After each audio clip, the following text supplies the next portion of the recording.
So it's hit Blu-ray today, and I finally got a chance to check out Batman Ninja. This is the latest from Warner Brothers Animation and DC Comics, and it's a joint venture with a Japanese animation studio to craft an anime-infused movie around Batman, and it's absolutely insane, this film.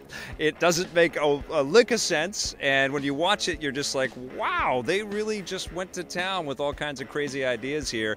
It's all about this idea of Batman and his rogues gallery being transported to feudal Japan, and Gorilla Grodd has crafted this time travel machine that has sent everybody back. We're only in this mess because of you, Grodd. Why did you invent that time machine in the first place?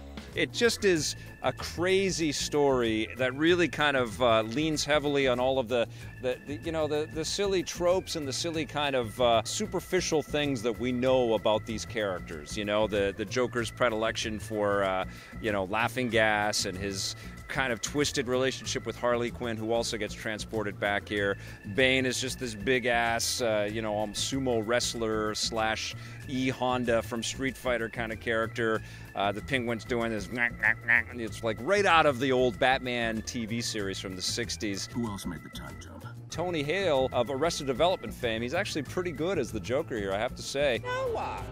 Roger Craig Smith is the voice of our Batman. If you listen to the Americanized voices, there's also a Japanese audio track with subtitles, which I think probably makes a little bit more sense contextually than what you're hearing when you're watching all of these different back and forths between these different characters. I'm good right here.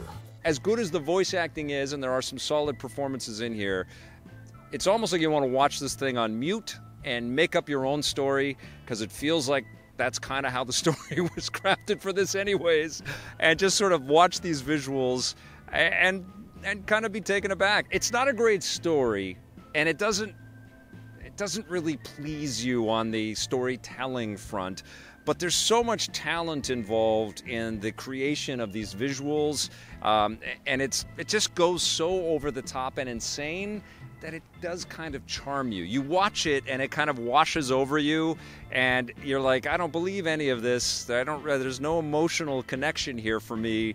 But holy crap, it just looks so silly and so insane, but also so freaking cool.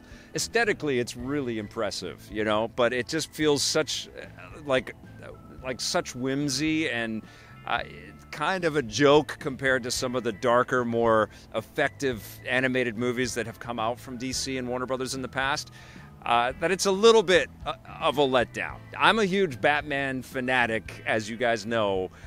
I was entertained, but yeah, I mean, I think this is just really an excuse to kind of have this cool aesthetic and this cool look sort of planted on familiar Batman bad guys and Batman moments and characters that we've seen before, and they've tried to mash together something that doesn't really coalesce. It doesn't really satisfy across all of the things that you want it to. Are you sure you don't want to reconsider?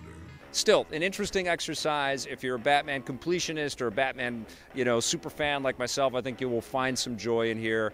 But you will also be scratching your head at big chunks of Batman Ninja. I'm going to give the movie a 7 out of 10, but there are a lot of mercy points in there because of how cool it looks.